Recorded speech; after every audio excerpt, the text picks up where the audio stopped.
This is actually just one part of a four-part series that I posted in January of 2019 called The Black Awakening. I'm breaking it up in four episodes so that it's easier to download for people and easier to watch in, 50-minute episodes or 1 hour episodes. But I truly do encourage you to watch all the way to the end, all the way to the fourth episode, because the way I structure things, the most shocking stuff is always at the end. So it would always be in episode 4. I don't do that to bait people or anything like that. I do it because in these longer videos, I'm putting a lot of puzzle pieces together into a big picture. So I lay a foundation. I sort of build precept upon precept. So I also don't encourage you to skip all the way to the end because I lay a foundation so that people can receive. Some of this information is fringy and shocking, and if not taken in context, it's very hard for people to receive. It's a big red pill to swallow. So if you are interested in this type of content, I do encourage you to watch all four parts to this series. And thank you for taking the time to hear me out at all. These are just a few highlights of the Russ Dizdar interview. I'll put the full links below because the 3 or 4 witnesses that I'm going to play for you, the total length of their interviews is probably 5, 6, 7 hours. So this one is a 1 hour interview, but I will put the links to each and every one of these down in the description box if you guys want to go and listen to the entire interview, which of course I highly recommend. So let's kick it off with our brother Russ Dizdar as he gives us a short introduction. Here's what I can say coming from the underground, that it is far more organized. It is astoundingly supernaturally powerful. The world has no idea what's coming. The intelligence agencies can't touch this. They just cannot grasp it. They have no threat analysis for this, none, let alone being assimilated when it all comes down, because it's hell's shock and awe that is coming. There's no new world order. We all know the concept of chaos before new order, but that's by design. That's by decades of development. There's no ability for the Antichrist to come out unless he has millions of these super soldiers that'll be here, and that's part of the missing part of prophecy over the years. You hear a lot about the Antichrist, maybe a little bit about the false prophet, but there is none of this without a vast multi-continental, supernaturally augmented level, and I believe at the very least the approaching of hybrid or at least augmented humanity. These soldiers will be beyond anything humanity's ever seen, and we've engaged some along the way, and our reports of it now, I estimate on 4 generations of these since the 50s worldwide, we're probably about 100 million. The embedding globally of demonic presence, Revelation 12, Revelation 13, is going to be so deeply entrenched, and the interface between the dark side and witting humans is going to be so broad and deep, they will be ready for the day that it all begins. And we're just seeing the rumblings. We're seeing the Odin. We're seeing the times of sorrow, and that's bad enough. All of a sudden, white horse, red horse, black horse, pale green horse prophecies, those pictorial, God gave prophetic content in a picture, bursting out into the scene. So what's predicted is already embedded, and it's near the breaking point. No, I believe that it's been that kind of so-called colonization began with the Nazis back in the late 30s with Lebensborn. And Himmler wanted his goal, spiritually given to him from the dark side, was to create 200 million master race. That's what they called them, super soldiers. They called them godmen, like hybrids. Whether we want to believe this, they believed in the occult version of the Aryan, that they could backbreed, spiritually driven and guided, and genetically too, they could backbreed and recreate the hybrid or the godmen Aryan. Everybody knows that in history. Here's what, again, Revelation 13 shows. When the Antichrist is unleashed, he's inseparably connected to the 10 kings. That means a global, political, military, it's political, it's military, it's economic, and I believe technological. So I believe, without question, and we've tracked this principle, they have, for just the United States alone, I could talk about Europe, it's worse. In Europe, it's worse. But here in the United States, in every single city, embedded super soldiers, programmed sleepers. They're in every single city. They're in every single state. They have been placed since the 70s. They've even been placed by design in churches. They're definitely in government, law enforcement, federal, military. That's by design. So I'm saying, Okay, I'd like to break in for just a second and point out how he had mentioned that he believes there are at least 100 million of these super soldiers, programmed and ready, boots on the ground. Then he went on to say that that's what Himmler was working on in the Third Reich, that his vision was for this 200 million, an army of 200 million superhumans, super soldiers. Now, the reason why I want to break in and point out the importance of that is the Bible prophecy. This is Revelation 13 through 19, and it's speaking about the ambush. It says, "The sixth angel sounded his trumpet, and I heard a voice coming from the four horns of the golden altar that is before God. It said to the sixth angel who had the trumpet, 'Release the four angels who are bound at the great river Euphrates.' And the four angels who had been kept ready for this very hour, this day, month, and year, were released to kill 1/3 of mankind. The number of troops was twice 10,000 times 10,000. And he says, I heard the number. He actually put that in the Bible. I heard the number. So he wanted to make the point. He wasn't just saying there was a bunch of them. No, twice 10,000 times 10,000. That's 200 million. That's precisely what the Nazi program was designed to do. Create 200 demigods, superhuman super soldiers, hybrids. And I wanted to bring this up specifically because Bible scholars and prophecy experts for decades and decades, probably longer than that, have been teaching that that prophecy is about the army of China, because China has such a huge population that they just assumed that, well, who else could field that many men, a 200 million man standing army? I mean, the entire United States is only like 300 million people, so it has to be China, right? And I disagree. I believe it's this, what we're talking about here today, the Black Awakening, these super soldiers, the continuation of this Lebensborn, God-man, the return of the Nephilim is what it is. And I don't come to that conclusion haphazardly. I believed that. I think I actually wrote that in my first book. I believed that. And please don't go back to the Bible scholars and the prophecy scholars that came before us and, oh, they're all false prophets. Now we've got to stop that. I love and respect our brothers and sisters who came before us in every generation. So just because people like Erwin Baxter or Gary Stearman, Jack and Rex Sullivan, Impey, or Hal Lindsey, the ones who came before us, just because they think it's the army of China, I don't disrespect them. In fact, I have a tremendous amount of respect for them, just like I would my own parents. When I was still on milk as a baby Christian, they were the ones who fed me.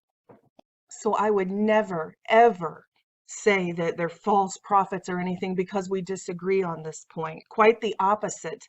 I'm forever indebted to them because they allowed me to climb up and stand on their shoulders, because their ceiling became my floor. So the generations who came before us, we need to esteem them and respect them and stop all of this venomous backbiting just because we disagree on a few points. God builds precept upon precept. And sometimes he doesn't put the new wine in the old wineskins. Sometimes these people do come along and circle back around and get back up on top on different ideas and stuff. But even if they never do, even if we never do agree on this, I'm going to move forward with the new wine, and I'm going to be forever grateful to my predecessors who came before me and taught me everything that they know. and kindled a fire in me, to follow Jesus Christ. And honestly, it would be my greatest honor if my ceiling could be your floor. If you guys could take the things that I talk about here and you could build on them and you could continue to grow and reach heights that I could never even dream of. So all that being said, yes, I believe that this 200 million man standing army of Antichrist is this sleeper cell, super soldier, MK Ultra type program. So please, please don't take this the wrong way if you disagree with me or agree with me. But if you do agree with me that this is the 200 million man standing army, this is the army of Antichrist that we're talking about here, the rise of the satanic super soldier, don't disregard everything that all of those other prophecy teachers teach, because I agree with them, like I do most of my brothers and sisters. I agree with them about 99% of what we all talk about. It's the same way you guys agree with me, on some stuff, and some stuff you don't. And that's fine, because none of us are all knowing. We're all just one part of the body. And if you disagree with me, just reason with me for a second here. Think about the magnitude of what that Bible verse said. It said 1/3 of mankind. So let's just do ballparks. Let's just do 7 billion people in the world. So the Bible prophecy says they'll be able to take out 1/3. So we're talking about an event that takes out 2.34 billion people. Billion. So let's assume they took out every man, woman, and child in the United States of America. It's empty. They empty America.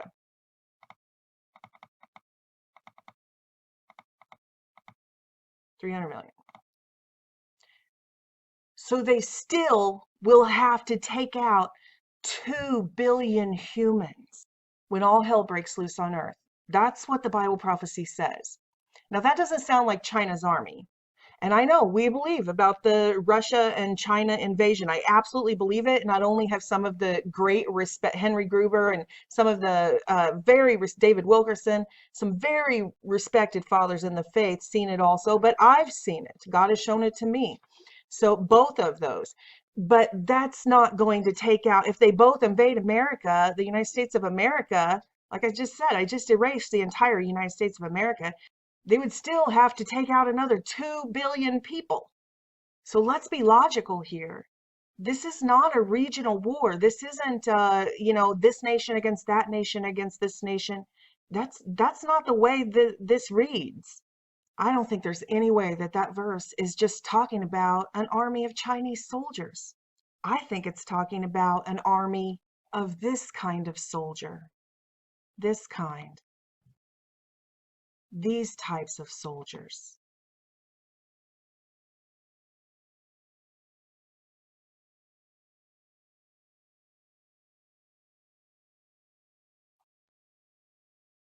And I know they have told us these are all just random, unrelated incidents and individual lone shooters and all sorts of stories. But you guys know it. You know it in your heart. You know it and I know it. That all of these people were trained and worked for the same people. Like start with Stephen Paddock. He was said to be in the fetal position, crying and losing his mind prior to the incident. And I'm getting ready to play you some firsthand testimony of what these Manchurian candidates and MK Ultra trauma people go through. And in my opinion, it's beyond clear that Stephen Paddock came from one of these families and worked for these agencies. His brother was arrested for pedophilia or for child pornography. This is always what we see in these families. Sirhan, in the Robert Kennedy assassination, he says, I don't remember any of it, that he blacked out. Remember the woman in the polka dot dress and all of that sort of thing? And yeah, then he blacked out. It's no coincidence that the famous Darren Brown hypnotist, have you guys seen the assassin shooting Stephen Fry episode where he supposedly hypnotizes this young guy here? and he's just carrying a closed briefcase and sits down in the rows of this theater. And then a woman walks in a polka dot dress with a polka dot bow in her hair and sits down in front of him. And that was the trigger. Then he went into his hypnotic state and he opened the case and he pulled out a gun and he shot Stephen Fry. Of course, it was fake. You know, this was a setup. I mean, not that the hypnotism was fake. It could have been, I don't know. But it's certainly no coincidence. I mean, Darren Brown, with millions and millions and millions of views, shows this experiment about hypnotism, and the trigger is this woman entering the room in the polka dot dress, and that precisely matches details about the Bobby Kennedy assassination that nobody could really make sense of, and who was the woman in the polka dot dress and all of that. And the notebooks found in his room, he was just writing over and over and over and over. I mean, he's obviously one of these sleepers. There's no doubt that every single anomaly in that case points to what there aren't any mysteries in the case. This is exactly what would happen with an MK Ultra sort of Manchurian candidate. The same way with James Holmes. Here's just this regular guy that right up till before the incident, before the trigger word, he was considered a regular person. But he somehow had all of this incredible technical knowledge that even our military, I was in the military, I know there's tons of guys who don't know crap about guns really, other than the M16 or whatever they're trained with on the range once a year. But this guy, yeah, he had an incredible sophisticated knowledge of weapons and tripwires and booby traps and all of that. And these people tend to disappear also after their trials. He was transferred to an undisclosed prison, you know, to protect him from the threats. So nobody really knows where he is because they don't do the time. He's back in the program. And that alter personality that came to the front for all of this trial and everything, he may have just been the patsy, like Oswald.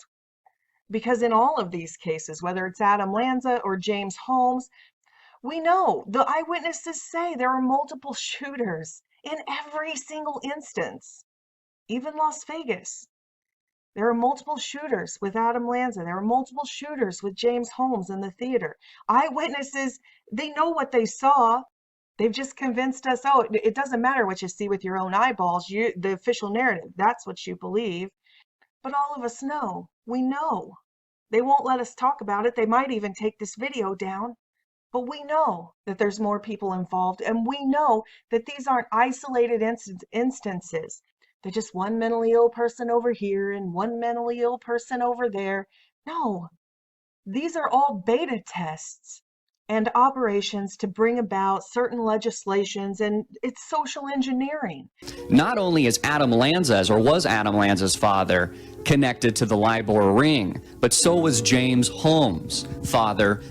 He was a very high-level, highly paid executive of FICO, the credit rating agencies. Both of their fathers, it appears, are a part of a high-level cover-up within the LIBOR ring in regards to the LIBOR scandal itself, which was rigging international interest rates during the 2008 financial collapse. In fact, I believe there's a few people that have actually already gone to jail over this. And again, nested operations, several things going on at once. Of course, we know the school shootings are always used to advance the gun grab, to disarm Americans before this happens. The next thing was to demonize preppers. Remember the narrative that it was the mother's fault that Adam Lanza did this? Did paranoid, gun-crazed mother trigger son's school killing spree? Friends say she believed the world was on the edge of collapse. Oh, it's her fault because she had guns in the house and she thought it was the end of the world and all of this stuff. She was a prepper. And if you think I'm making too much out of that, then you just are not paying attention. This is a video that I did back during the Zuckerberg congressional hearings. And it focused on the hearings and also the DHS documents that came out during the Obama administration. where Facebook was literally saying it was a hate crime and, oh, we can't allow terrorism and things of that nature when just talking about conservative free speech. And then I cited the documents, which I'll show you right here. The thumbnail cracks me up. Sometimes they are out to get you. And I'm not going to go back and redo that whole video right here and now. You can go watch that video if you want to see the actual documents. And I think there's a link below in it to the actual documents that Janet Napolitano had sent out to all of the police forces, identifying who the potential terrorists are. And you can see that Section U was hearkening back to the Timothy McVeigh incident, saying that right-wing extremists are who we should be worried about. Prominent among these themes were the militia movement's opposition to gun control efforts, right? So you are a right-wing extremist, a potential terrorist threat, if you express opposition to gun control efforts. Wait for it, it gets way worse. And exploit social issues such as abortion, interracial crimes, and same-sex marriage. So already you can see most of us are on the list. But it gets worse. Right-wing extremist paranoia of foreign regimes could escalate or be magnified in the event of an economic crisis or military confrontation, hearkening back to the New World Order conspiracy theories of the 1990s. Okay, and keep going, that led some right-wing extremists to believe that a new world order would bring about a world government that would usurp the sovereignty of the United States and its Constitution, thereby infringing upon their liberty. Domestic right-wing extremists have feared, predicted, and anticipated a cataclysmic economic collapse in the United States. Conspiracy theories involving declarations of martial law, anti-government conspiracy theories, and end times prophecies could motivate extremist individuals or groups to stockpile food, ammunition, weapons, blah, blah, blah. So groups in past such as violent Christian identity organizations and extremist members of the militia movement. So this is the actual government document that the Obama administration released to the United States police departments, letting them know who the potential terrorists are. So if you think I'm making too much out of them using Adam Lanza's mom in this way to further this, to build this into the mindset of the American people that we are paranoid, right-wing extremists, potential terrorists, then you've missed it, because it's already in their minds. I just went to court. I showed you guys the court papers. I was drug into court trying to take custody of my son with an emergency order because of this YouTube channel. So nobody can tell me I'm making too much of it. I know for a fact that the people in this country are brainwashed to think that Christians or anybody who talks about the things we talk about are crazy paranoid maniacs. And how did that happen? It happened through all of these operations, all of these psyops that we're talking about right now. And here's another one that a lot of us might have missed, but now that we know about the trans agenda and hindsight being 2020, we can see that they've been doing this all along. But yeah, this is from CBS. They obtained Adam Lanza's college records, and look what they say. Connecticut State University. When asked his gender, he wrote, "I choose not to answer." So they go on laying the foundation here, saying that, that's why he had these mental issues, because he was bullied, because he had gender identity issues. And his student records from 2008, his college records prove it, because under gender, he wrote, "I choose not to answer." But this isn't just about Adam Lanza. This is about all of them. It's more and more and more. When I went through school, there was no such thing as a school shooting. It had never happened. Never. It just didn't happen. So no, we didn't worry about that. We didn't have the doors on lockdown and everything like they have now. We all got to have cards and codes and push buttons to get through to get our kids in and out of the school. No, we didn't have any of that, because this is something they created. And it was first it was one, and then it was two, and then it was, now what's it been in the last 12 months? How many of these mass shootings have we had just in the last 12 months now? It's ramping up and we haven't seen nothing yet. But could you imagine when we're talking about all hell breaking loose? Can you even imagine if 200 million of these super soldiers, if all of these events happened on the same day, what would I mean, we just had 3. They just did their little beta test with 3 on 9/11. They hit the Pentagon at the same time that they hit New York. And I guess the third one they say was what, going to the Capitol, and didn't make it. But surely you can see where their mind is. They're not just trying to get a movie theater. They're going to hit several places simultaneously. Can you imagine if the day that the towers got hit, that very same instant, the Sandy Hook school got hit, and the Batman movie theater got hit, and the shopping malls got hit, and these guys walked into the churches at the very same time? All the churches getting hit, the movie theaters getting hit, the shopping malls getting hit, New York getting hit, the Capitol getting hit, all simultaneously. The Vegas shooting, people are at casinos, concerts, and they unleash it all at once. Yeah, I think we can all pretty much imagine that the economy isn't going to survive that. George Bush going on the mic and saying, hey, everybody keep shopping. Yeah, that's probably not going to happen. And that's the domino effect. And then the martial law, people are going to be panicked, and the grocery stores are going to be wiped out in a matter of minutes. And the remember after 9/11, heaven forbid you didn't have a full tank of gas when that happened. I remember sitting, I think, 3 or 4 hours, because back then I was really poor and I kept like $5 worth of gas in my car all the time. And I literally could not make it to my minimum wage job unless I got some gas in my car. And everybody else was in the same boat because they've got Americans living payday to payday. And we tend to believe everybody's prepared like us. We're mentally and emotionally prepared for this. But there are going to be people who are completely oblivious. Remember after the Boston bombing, there was essentially martial law. The tanks rolled in and the black super soldier looking SWAT team guys, and they weren't the hybrids, they were just the cops, but they just went in, no search warrants. They didn't go before a judge and get a search warrant and say, oh, John Smith's house, we have reason to believe that he's harboring terrorists, and here's our evidence, and we need a search warrant to go search his house. No, they just walked in like the SS and just started terrorizing people, innocent citizens that were just watching TV and weren't even aware of what was going on downtown. And nobody cared.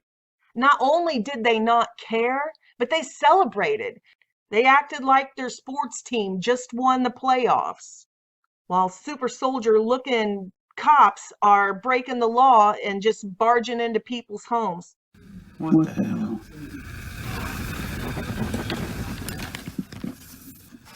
That's what we woke up to this morning. I'm not gonna stop filming. This is intense.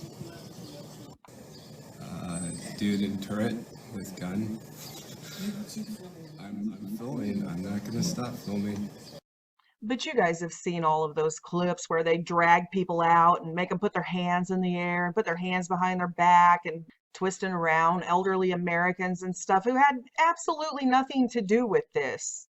No search warrants, no reason to even assume that they did have something to do with it. They were supposed to be there to protect the people, but instead they started treating the Americans like they were somehow all enemies. You're guilty until proven innocent, instead of innocent until proven guilty. Just no rule of law at all. They don't have to obey any laws. And I wanted to point out this picture too, because this is exactly what it looked like in my vision about a decade ago that God gave me. This was sort of the neighborhood I wasn't living in Boston or anything, but the houses were like this. I lived on a street like this where they were much smaller, sort of old historic houses. And this is exactly what it looked like. They were coming around to the doors 2 by 2. 2 officers came to our door, Caucasian men. There were trucks like this, like every block or every 2 blocks up and down the entire neighborhoods. So when I saw this happen, it was just like, whoa. And as far as beta tests go, you can see they've tested it and people are okay with it. People aren't even talking about it anymore. They don't care. And after the beta test was over, everybody cheered. Nobody even thought, hey, how did this turn into martial law in a matter of seconds? And we lost all of our rights and there's no need to get search warrants and you can do whatever you want. Nobody was concerned at all. I mean, we were, but the crowds, the citizens, they were cheering. They were like, hell yeah. So as far as the social engineering goes for getting the citizenry, the sheeple ready for this event to put us under martial law, yeah, these people think that this is a good thing. They're like, thanks, that was awesome.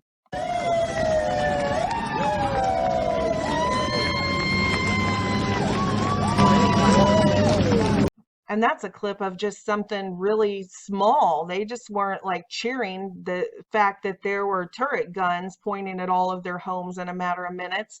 You guys have seen some of the more absurd ones where, yeah, people are like climbing the pole lights and ripping their shirts off. Like the cabal just won the playoffs. It's just unbelievable. And we saw the same sort of mindless obedience after Hurricane Katrina, when they completely overthrew the Constitution and started seizing people's weapons. Nobody voted on it. Nobody said, let's overturn the amendment. Nobody, anything, just a mayor, it wasn't even Congress. It wasn't even the president of the United States to come and say, hey, we've decided to seize everybody's guns. No, it was just like a local mayor. He's like, yeah, go ahead, go take their guns. These people who were in the trial of their life, defending their food, people looting them, looting houses and killing people and stuff. And the mayor says, now's a good time to disarm everybody. Since there's no stores, there's nowhere for them to go to get supplies or anything. And we want to make sure that they can't defend themselves against all of this looting. And again, all you got to do is a quick search. You can go and look tons of people. Here they are again, these super soldier types, ready to bust down doors, right? For innocent citizens. These aren't terrorists. These are victims of a hurricane. They should be bringing them pallets of food and water, but instead, this is what we saw. These people with blind obedience following orders. And again, I don't think every single military guy is MKUltra or anything like that. I don't think so at all. But this blind obedience, this social engineering that they've placed these operatives in strategic locations. They might be a mayor, they might be a general, they might be a corporal, they might around. And yeah, all it takes, they've done the beta tests. These were the beta tests. We lived through it. And they did it. I mean, look at this little old woman. Really? Really? Not only did she just basically lose everything and the power's out and it's the middle of this horrible storm, she survived one of the biggest hurricanes to hit the United States, and now this? She probably thought they were coming to help. And look, they're dragging her out like some sort of dirty criminal. And everybody's just gone on with their life. We don't even really talk about it anymore. So they've done their beta tests. They know exactly how far along they are in the social engineering program. And you know how far along they are? They're done. They're ready. It's ready. And during Hurricane Katrina, they used the United States military against the United States people, which is completely against posse comitatus. But after the Boston Marathon, they used, what was it, SWAT and FBI, because I mean, we know the FBI isn't corrupt. No, not at all. But anyway, up to this point, we've kind of been talking about examples of just people, corrupt people, blind leaders of the blind, and just regular SRA, MKUltra programmed multiples. But there's even more going on than that. I don't know how many of you remember this from a few years back, but it went a little bit viral. At first, nobody even noticed, which was very strange. This footage here that I'm going to show, it's actually now gone. The guy's whole channel is gone. But he was taking the cell phone footage trying to say, oh, look, the military's poking around and look at this fire here in the car. They started this fire and all of this. He wasn't talking about this Nephilim super soldier question over here, which you can see this guy right here, the height of this guy. This is the height of the other guys. He's at least 8 foot tall, maybe more. Eyewitnesses said, one guy said that he was 6'4" and this guy had to be a couple of feet taller than him. He was a monster. And people say, oh, well, he was standing way closer up than everybody else. But you can see, that's why I zoomed in on this part. You can see this is the edge of the sidewalk here, and he's standing exactly at the same place as this guy. This guy's foot is actually closer to the sidewalk than this guy standing down off the ledge, like 6 inches lower than this soldier is. Or woman. I don't know if that's a man or a woman. I'll play just a second of it so you can see it in motion. I don't want to play too much of it since that guy's channel was taken down. But I do want to show you in motion because there's other people over here on the other side as well, and they also hit him just above the waist or chest high. But again, it does make you wonder, is this a beta test? Why would they place this one like 9 foot tall guy right in the middle of this scene? Although it wasn't on the news or anything, and nobody, like I said, even the person taking this wasn't paying attention to that. It was just caught in the frame. But I did want you to make a note of it, because here in a second I am going to play you a couple minutes of multiple people's dreams and visions about this end time super soldier army. And you'll begin to hear people talk about these security guards that started showing up at the malls and stuff that were 8 and 9 feet tall. And they had the Nephilim traits, like we talked about, were recorded in the Bible, 6 fingers and red hair, just exactly like the red-haired giants that were unearthed in so many of the caverns and catacombs. And then they're reporting that that's what they saw. So I thought this was interesting because this already happened a couple of years ago.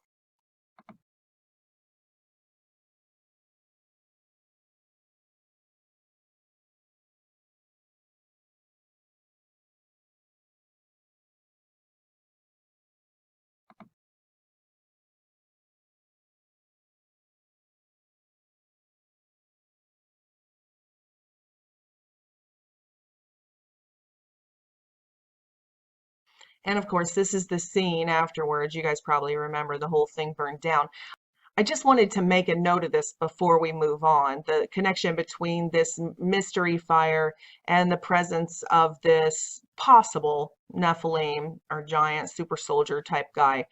Because later in this video, I'm going to talk about the California wildfires and a lot of other mysterious fires. Fires with daycares burning down, the Presidio, and some other things. So I just wanted to ask you to make a mental note of that for later. So also we need to recognize that there's more than one thing going on. Again, with the reductionist thinking, just because one thing is going on doesn't mean that something else isn't going on simultaneously. They always have nested, like Russian nested dolls, they always have nested programs. So just because there are programs that are genetically engineering these super soldiers, these hybrid super soldiers, there are also still regular MKUltra programs where they're splitting the personality and doing programmed multiples and training regular humans in these SRA families. So both of those things are going on simultaneously. And make no mistake, God has been warning his servants for a long time. If people will just listen to them, there's limitless number like this of dreams and visions on the internet with the servants of the Lord Jesus Christ saying, I received a warning. I saw these souls. It's always the same thing. All these people, different cultures, different races, different languages, they don't know each other, all different age groups, and yet they're all reporting that the Lord showed them the same thing. The only thing they do have in common is that they are all servants of the Lord Jesus Christ. And they say, this is what they see, these super soldiers that are dressed all in black, almost like SWAT gear. This is our powerful brother and sister, Henry and Monique. From here on, I'm just going to put the screenshot where you can see what the channel is and you can see the name of the video, and then I'm just going to play them straight through and I'm just going to take like a minute clip out of each because this is getting really long. But then I will put all the links below in the description box if you guys want to go check out all the channels and listen to their full testimony. Dream. Okay, in the dream, I was in the mall, and I remember it was a big, huge mall. I remember looking up, and I remember seeing full of windows, glass, or just full of glass, and then it had like slits of windows through this glass. It was, and I remember seeing two guys up in the ceiling where all these windows or glass was at, and the man was dressed in full black, and they was getting prepared to swing down from a rope, and they was getting prepared to kill people in the mall. And this wasn't the only place. In my spirit, in the dream, there were other places that they were planning to attack, as well as more men, but the only men that I seen were two. About the government's involvement with the Nephilim / alien / devil invasion that the Lord showed me. The Lord showed me a vision of those cops that was in my dream that was passing out. I get the sense from what the Lord is showing me in the vision that he's telling me that they're Nephilim, even though they wasn't giants. So, but their DNA is definitely compromised. I want to put this video on the screen that I had this dream, well, not a dream, it was actually two different visions where the Lord showed me more into them, into this invasion of these troops and stuff. So what I saw was a room about the size of an elevator, and there were people dressed in all black, what you would imagine would be martial law people. It wasn't revealed to me if they were martial law, but they was definitely dressed in all black, and they looked like what you envision in martial law. And they were packed in this room like sardines in a can. They were squished all up into each other. There was no room. There was even people on the top. Like they was all squished in. And I knew instantly that they hated Christians. They hated Christians. And they just wanted to really bust out of this room and just get at the Christians. They really, really hated Christians and felt that Christians are everything wrong with the world. I would say that the age was between, I would say no older than mid-30s. They were not old men. They looked like young men in their 20s and early 30s. They were all types of nationalities. I can tell you that. They were not all white. I knew also that they had some special abilities. They were enhanced with something. They were not like normal men. They had, I don't know if it was drugs. I just knew instantly that they was on something that made them special in ways that were beyond human. I also knew that every single one of them knew that they was working with ISIS. It wasn't a few of them, which I'll get to in my next experience, will be the case in that one. But in this one, every single one of them knew, but not all of them were actually going to the ISIS members and doing stuff with them or interacting with them in any way. But they all knew that they was working with ISIS. So what I saw was some of them knew they was working with ISIS, and they would go to the ISIS training camps or wherever they was training in, and they would interact with them. ISIS was being trained separate from them. They were not trained together at all, but they were definitely working with each other. They had abilities like that, and then they also had special weapons. So that was what I experienced, and they could read minds. And it was made known to me. This was not in the future. It was made known to me that this was right now. So I was dreaming last night that I was in Canada, and I saw Alex Jones standing right in front of me, and he was talking to a political activist. Now, I was in a busy commercial, like a tourist, a place to hang out and walk around, nice fancy buildings, and I saw a bobtail right behind him with the sliding door open, and out of nowhere I saw like men dressed like SWAT teams, but their SWAT teams were not all blacked out. They were like a gray, like armor vest, but the armor vests were black. The helmet, of course, was all black. Their face again was covered, and they immediately grabbed Alex Jones. They threw him in back of the bobtail, and with fully automatic rifles or machine guns, they just started opening fire on Alex Jones, and they executed him inside the bobtail. And that's when I see all the people screaming, shouting, and running in different directions. I'm like, what is going on here? So I'm gonna go back a ways. I think it was March of '09. I had this dream of myself and a co-worker. We were standing what looked like an overhang at a school where people walk out of the classroom, and then you got this long concrete walkway, and you got a covering on top where people, you know, where it won't rain. Well, him and I were standing there, and out the door came these soldiers, all with M4s, M7s, M16s and whatnot. They had black khaki pants on with boots, just like the military wears, but they're black, almost like SWAT. But they had these t-shirts on with an emblem over here on the left side, a small emblem. And that emblem happened to be with like a white circle that went around it, and it had a blue cross in the center with an X in the middle. Okay? Now, following that dream, I was given two words: H-A-G-O.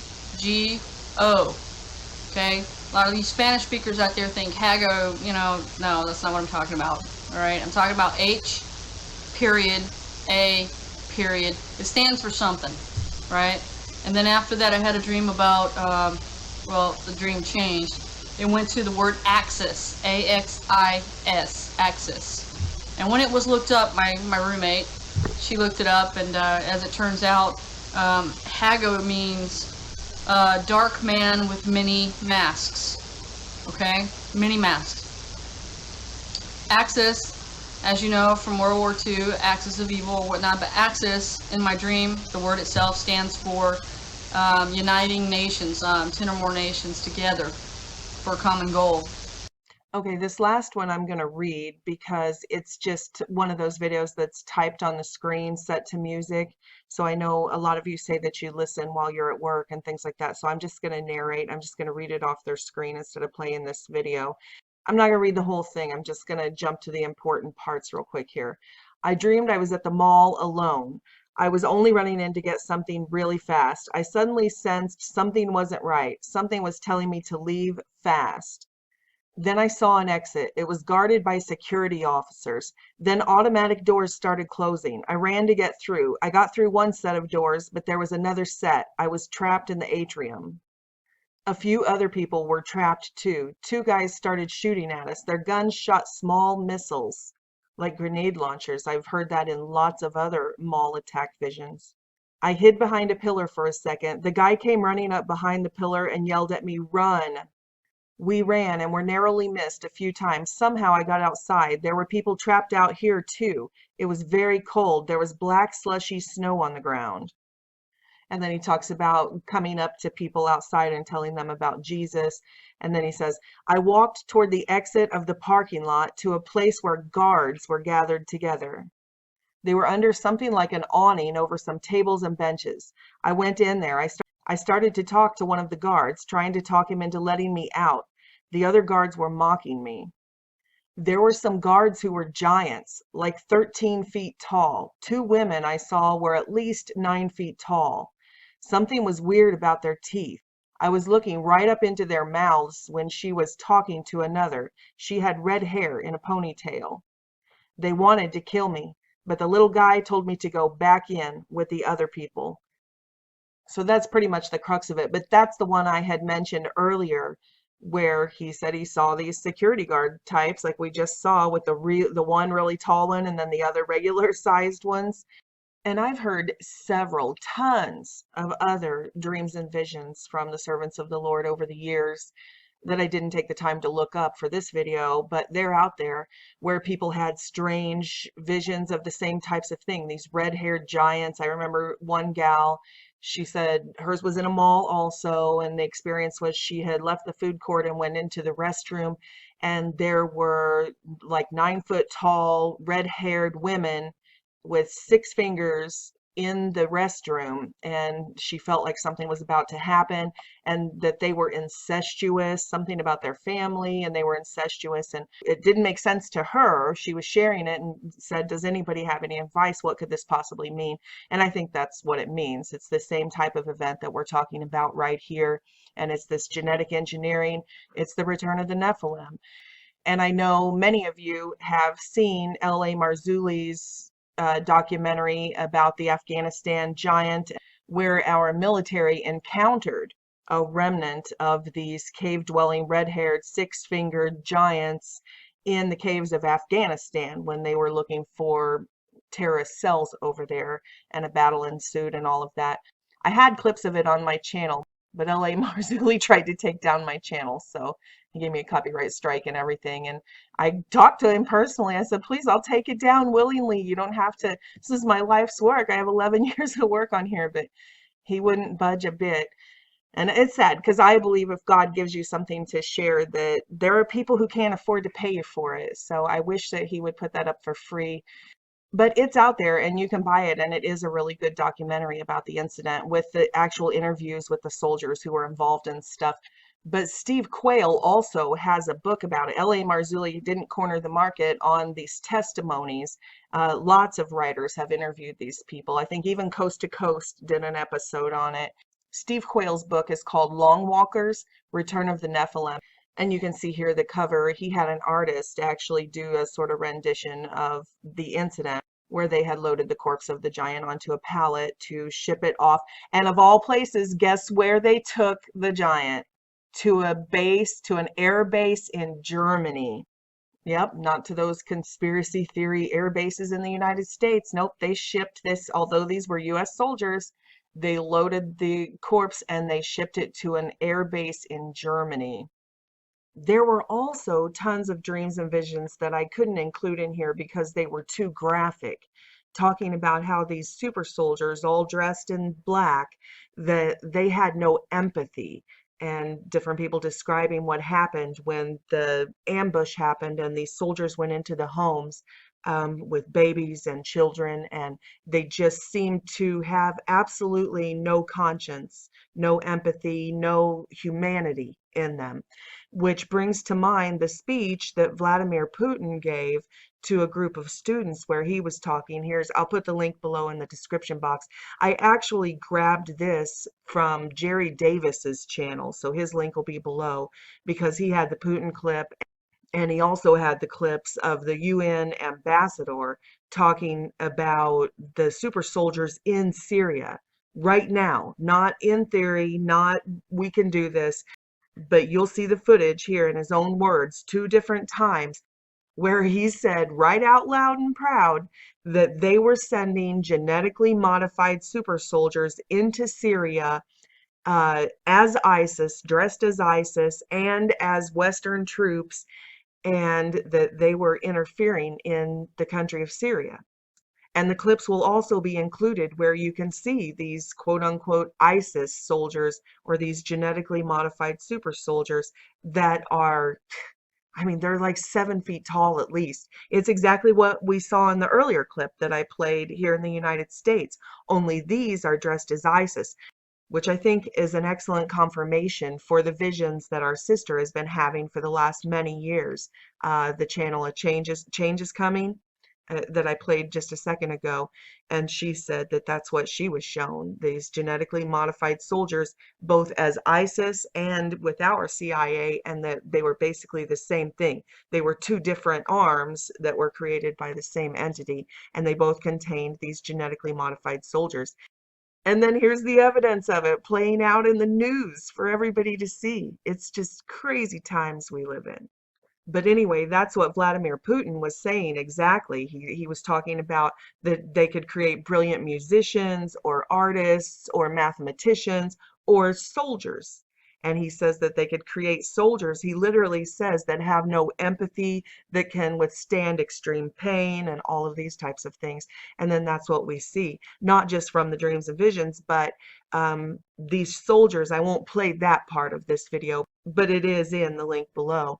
That these are the same soldiers that did these horrific things, the beheadings and the putting those pilots in cages and setting them on fire and videotaping it to watch them burn to death. Just absolute horrors, which is precisely what the Bible records will happen, right down to the beheadings, which we would think in this technological era, right? Surely, I mean, there aren't guillotines and stuff from the Middle Ages. You know, you read the Bible and you're like, oh, it's an outdated book. Well, is it? Because this is precisely what we see playing out in real time in the news today, right now. Beheadings is absolutely 100% provably right now the tactic that these religions are using to kill Christians right now in this day and age, right now. The ambassador, the Syrian ambassador to the United Nations, Dr. Bashar Jafari, made a cryptic remark a few days ago at the United Nations. He was talking about that, you know, his nation was being falsely accused, that these were false flag, fake chemical attacks. And, you know, so you were listening to his comments and it sounds, you know, normal what he's saying. But then he mentioned genetically modified entities. Yes. And I had to stop and rewind and listen to it again, listen to it again, listen to it again. I want to play the video. Again, this is serious ambassador to the United Nations. We're only going to play the part where he's talking about genetically modified somethings in his country. Watch this. I say to Saudi Arabia today that we eliminated its terrorist tentacles in eastern Ghouta, and I mean Jaish al-Islam gangs. Yes, we say to Qatar and Turkey that we eliminated their terrorist tentacles in eastern Ghouta, and I mean Al-Nusra Front gangs and Failaq al-Rahman gangs. And I say to all those who exported to us armed, moderate, genetically modified opposition that we eliminated these toxic exports, and we call upon those exporters to bear the consequences of their actions, as some elements who survived would return to their original countries. All right, Doc. We've been doing True News a long time. This is one of the weirdest things I've ever reported on. Yeah. Did he say that the U.S. or some Western country exported genetically modified soldiers into his country? Yes, he referred to them as chemical weapons. Toxic substances in his country. Nephilim. They're Modern Nephilim. Day, that's what it would be. That's what we're dealing with. He's talking about Nephilim. The Nephilim are back. This isn't the only time he said that either. I mean, he's made that reference before. When did he say it? In 2016, the same ambassador, referring again to the jihadists, the ones that Saudi Arabia's put in, other people who've been armed, he brought this up in regard to Aleppo. He said that genetically modified fighters are being used and exported into his country. We actually have that clip too. He said this at the United Nations. And this is 2016. 2016. All right, let's watch this one too. The Syrian government is still ready to evacuate remaining unlawful armed groups in the terrorist pockets in the eastern part of Aleppo. And it has organized yesterday a convoy to evacuate 3,750 terrorists and their families. Unfortunately, some member states in the Security Council and the mainstream media continue to defend and support the genetically modified armed Syrian opposition, moderate by definition, while turning a blind eye to the crimes committed by them. Genetically modified soldiers in the Middle East. The jihadists, he's talking about ISIS. Yes. He called them genetically modified. I mean, this is, Doc, they're Nephilim. Right. Now, in 2015, ISIS, one of the most shocking executions was when ISIS beheaded 21 Egyptian Coptic Christian men. Right.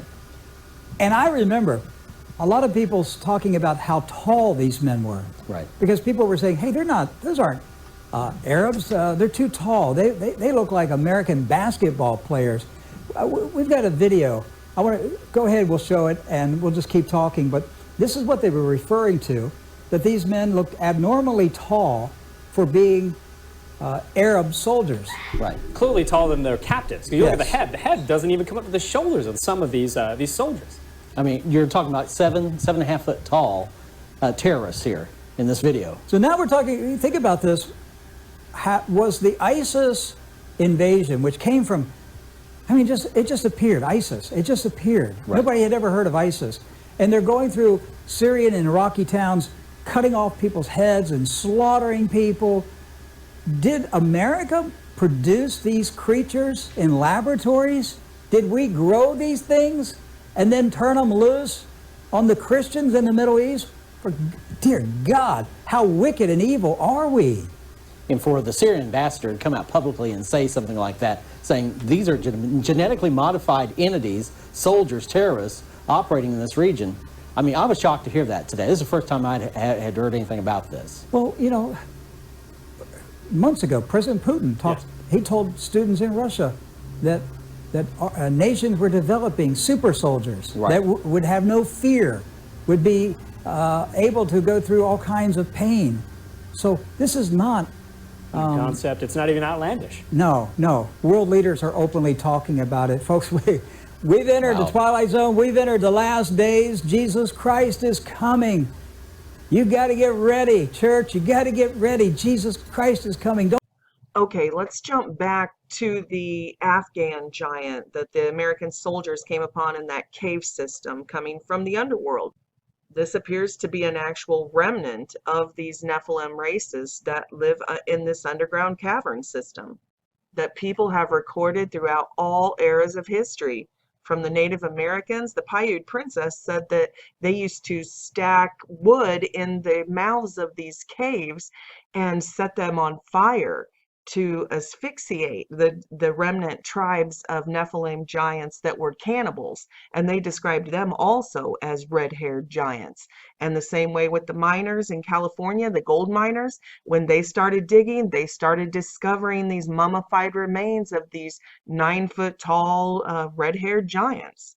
So I understand, taken out of context, this sounds like a totally outlandish story, that a group of soldiers that were on a recon mission looking for terrorist cells in the caves of Afghanistan would run across a giant, a red-haired giant. But in the context of all of the archaeological finds and all of the records left by our ancestors, this appears to fit right in. It's not an anomaly at all. But note the physical description, that it had red hair, it had 6 fingers and 6 toes, and it had double rows of teeth, which is what we found in a lot of these mummies in the archaeological record as well, that we've recovered from catacombs and caves and different things. So I thought that was worth mentioning in light of the prophetic vision we just discussed, because he mentioned he could see up into their mouths while they were talking, and there was something weird about their teeth. So that's probably it. And as always, all of that backs up what's recorded in the Holy Bible about these giants from the antediluvian world and in the Old Testament who had 24 fingers and toes, 6 on each hand and 6 on each foot. So all of this matches up perfectly with the Holy Scriptures. But keep that in mind about the 6 fingers and 6 toes, because in a little bit I'm going to talk about Val, the stranger at the Pentagon, who claimed to be from these quote-unquote alien races, and he had 6 fingers. And also the alien autopsy with the gray alien, whether you believe it or not, if you watch the film, that creature also had the 6 fingers. So whatever genome they're using in these petri dishes, this is a trait that you'll see pop up again and again. Also, don't forget the controversy that surrounded the official portrait of Barack Obama. You can just do a quick search here and you can find tons of articles and videos on that if you haven't heard about it. But the basics of the controversy are that a lot of people thought that the artist painted Barack Obama with a hidden 6th finger for some reason. And like I mentioned in the first video of this series, that it's not super rare for humans to be born with 6 fingers, that because of the contamination of the human gene pool I had mentioned, it's called polydactyl now, that we still see that trait pop up in the bloodlines of humanity. But as far as I know, from the images I see broadcast, I've never met him in person, but he doesn't have a visible sixth finger, so take it for what it's worth. Okay, I want to move on from the dreams and visions. I just want to point to two last videos that I posted that I really recommend you watch if you haven't. This one was the holiday one that I put up right before Black Friday. So a lot of people might not go back and watch it because it says an event around the holidays or something, but this is not a holiday video. This is about the ambush. This talks about just that, this attack on the mall. So there's several more of these included in this 126-minute video. So please don't skip that thinking, oh, the holidays are over, so I'm moving on. No, because this is about the ambush, and I think it's really important. And the last one that I think is a must-see, I even put it in the title, must-see, prophetic dream, the beginning of the tribulation vision. This one is shocking. I've even had people kind of get on to me for posting it and saying, oh, well, why'd you tell them that? Now they know how to do it. Like I'm giving that, honey, they don't need my advice on how to do it, but this is what God has revealed. This is how they take over the military bases, how the ambush happens. And it's a series actually of visions that this guy had. He gave his testimony on True News. He sounds like Mark Taylor. I've had a lot of people ask, is that Mark Taylor? And it's not at all. I think his name was Tony, but he does. His voice sounds just like Mark Taylor, but it's not. Anyway, that's a 15-minute video. And if you have not seen that, you just must. It's a must see. It's terrifying, especially in light of what we're talking about. If the masses aren't going to wake up and prepare, at least we can. God has given us foresight. So please don't waste it. Please don't neglect it. Please take the time to listen to our brothers and sisters whom he's trusted with these glimpses. So the point is, that's just another confirmation. God has been individually warning his people for decades that these super soldiers exist, that there is some sort of hidden program going on with SWAT team looking super soldiers who are genetically engineered and all of that type of thing. And further, it's no coincidence with the predictive programming that they've shown us all this thing about the clone wars. Clone wars, clone wars, clone wars. Showing us right to our face about genetically engineering armies and armies of clones for war. Okay, I want to jump back to this interview with Russ Dizdar, and then I'm going to buzz through the last ones, through Smalley and through Mary Lou Lake, through the child abductee Johnny Gosh's, his mother's testimony, and a little bit from David Wilcock, and then we're going to wrap it up. This clip right here of Russ, I think, is important because he talks about the introduction of multiple personality disorder and DID, that, yes, of course, there's always been mental illness and there's always been demon possession throughout all eras of world history. But there is, in the medical community, there was an unprecedented flood after World War II of these multiple personality disorder patients into the psych wards worldwide. So this is clearly evidence of this experimentation. And the medical community didn't even know how to deal with it. They had to make up the terminology and all of that sort of thing to explain what it was that they were seeing all of a sudden. So here's Russ telling us about it. Breeding program that Himmler was kind of in charge of and led the way on. Well, they believe that they can create, and we've all heard this, godmen or super, soldiers, but they call it the master race. So their version of this back then in the late 30s was to find Germans who had what they called the Aryan blood. They believed, and for us it would be the Nephilim blood. I mean, this is what they believed, whether we believe it or not. They believed they were being guided to backbreed so that they can reproduce what they called godmen. And that's history. That's what they attempted. What we didn't know was the details of that. And of course, after the war in the mid-40s, then, that was kind of, we thought it was off the table. Well, what occurred was when Himmler began to do this, his goal his goal was to have 200 million super soldiers for the future, so that when they conquered the world, they have a 1,000-year reign. They would rule and reign with these soldiers. They would be stronger, faster, and again, their version, God-men, small g. So when the war was over, the rat lions took the Nazis, the SS, the scientists all over the world. And 20 years, 25 years later, all of a sudden, we have these individuals showing up at psych wards and counseling centers. At first, they're diagnosed as schizophrenic, but then they realize, no, these are not. The American Psychological Association, and worldwide, by the way, they had to decide, hey, who are these people? Because they're showing up by the hundreds in the 70s, then by the tens of thousands in the 80s. The estimates were into the millions in the 90s, and it's like, where are they coming from? They diagnosed them in the secular sense and called it multiple personality disorder. It is now called DID, dissociative identity disorder, and they also recognized that the process was a trauma-based splitting human personality and the creation of separate sub-alter personalities. Yeah, it's kind of weird. Ah, weird. Hello. Oh my goodness. Hello. Ew. Strong burning.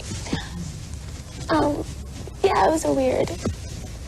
And it makes me mad. It burns my britches. I believe U.S. military has embedded, dark side, programmed, high-level program super soldier types that are Luciferian oriented, they're controlled by that side. They've infiltrated military. They've infiltrated, because I've met them. We've engaged. We've done deliverance with them, and that's true in law enforcement. That's true in all areas. That is not supposition.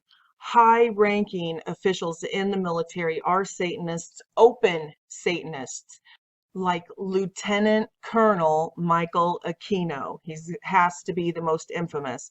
Although he says, oh, he's just a poor picked-on Satanist because he was an open Satanist, so everybody just wants to pin everything on him, and he really didn't do any of these crimes he's been accused of. But anyway, yes, here's a lieutenant colonel in the United States Army who was the founder of the satanic cult called the Temple of Set. The founder. It's not a theory. It's not a conspiracy theory. Here he is on the Oprah Winfrey show, talking openly about it.